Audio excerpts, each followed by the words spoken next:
Pangeran Diponegoro. Jadi, Pangeran Diponegoro itu adalah anak dari Raja Keraton Yogyakarta.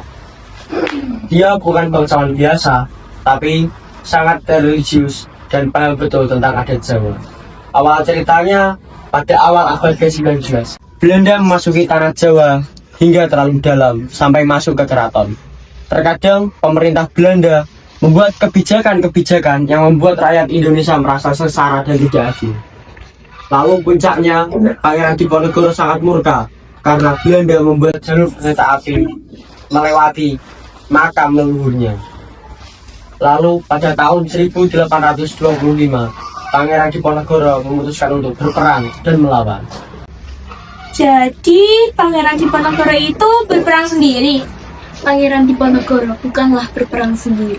Rakyat ikut membantu, mulai dari petani hingga tokoh agama.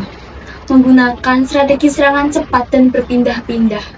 Memanfaatkan hutan dan pegunungan untuk menghindari serangan. Bahkan sampai-sampai membuat benteng baru dan menambah pasukan untuk pertahanan. Lalu pada tahun 1830, Pangeran Diponegoro dijebak. Setelah perundingan, beliau ditangkap dan diasingkan jauh ke Makassar. Tetapi semangatnya tidak akan pernah pudar. Dan sekarang dia dikenal sebagai simbol perlawanan sebagai penjajahan.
Di tanah yang berdebu darah, bangkit seorang pangeran dari sunyinya doa. Bukan karena tahta ia berjuang, tapi karena luka rakyat yang makin dalam. Kuda dan sabda menyatu dalam langkah. Senjata hanyalah iman dan keberanian. Gunung jadi saksi, hutan jadi kawan. Setiap desir angin membawa pesan perlawanan.